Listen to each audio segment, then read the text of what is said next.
Donc, je m'appelle Jean-Luc Joly, je suis ce qu'on appelle spécialiste de l'œuvre de Georges Perec, j'ai fait ma thèse sur Perec, et donc je dirige les cahiers Perec qui vont paraître à la fin du mois de mai sur la question de Perec et l'art contemporain. Et cette exposition, qui devait normalement être simultanée à l'apparition des cahiers, ils ont les annonces plutôt que de les accompagner, et consacrée à certaines questions des relations de Perec et de l'art contemporain.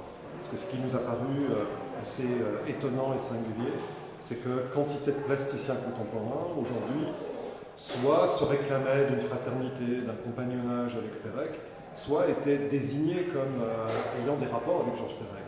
Les conjonctions sont parfois volontaires, elles sont parfois involontaires, elles sont parfois conscientes, elles sont parfois inconscientes. Donc elles se sont tellement multipliées ces derniers temps qu'il s'agissait de s'intéresser à cette réception un peu particulière aujourd'hui de l'œuvre de Perec par les plasticiens contemporains. Alors, en deux mots, ici derrière, vous avez une œuvre de Casal, donc je veux une suite et pas une fin. Expliquez-moi un peu le propos de l'artiste ici. Alors, Philippe Casal est un plasticien qui a déjà une très très longue carrière derrière lui, puisqu'il a commencé à travailler à la fin des années 60. Et c'est vrai qu'il a eu différentes périodes dans son travail, et notamment un certain nombre de périodes qui ont croisé l'œuvre de Perec de différentes manières. Il y a du temps où il appartenait au groupe Intel, par exemple.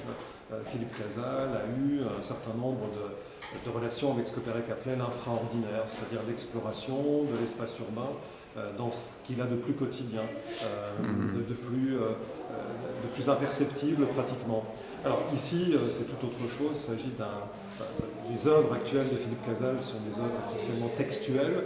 Il travaille à partir de mots qu'il segmente de façon tout à fait inhabituelle.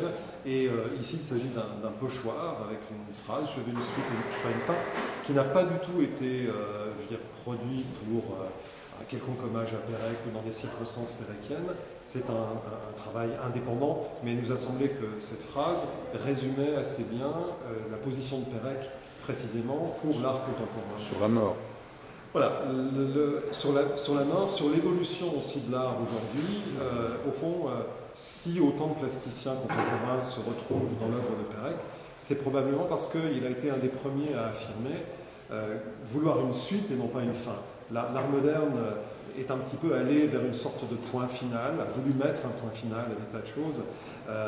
On est arrivé à la disparition, au manque, au blanc, à l'absence. Et en fait, Perec, probablement, tout en ayant un pied aussi dans la disparition, est également l'auteur des Revenantes. Et c'est quelqu'un qui, un des premiers, et probablement d'ailleurs à son corps défendant, très très inconsciemment, a proclamé qu'il voulait une suite et non pas une fin. C'est probablement ce qui illustre aussi aujourd'hui l'art. Et donc Perec est toujours vivant quelque part pour vous. Ah oui, absolument, bien sûr. Les plasticiens qui aujourd'hui relaient son travail le disent. Sont en connexion avec l'esprit de Perec, quelque part. Le jeune homme qui monte l'escalier en ce moment, qui s'appelle Benjamin Sylvain Rousseau, est l'auteur, avec justement son comparse Benjamin Rondeau, de cette pièce qui apparemment est une dalle funéraire, une pierre tombale, c'est un granit. Évidemment, c'est le nom de Georges Perec, O-T-D-E. Et en fait, on s'aperçoit que ce monument, il n'est pas fait pour être couché comme une pierre tombale, il est debout. La mémoire de Georges Perec, elle est très vivace dans l'art contemporain aujourd'hui.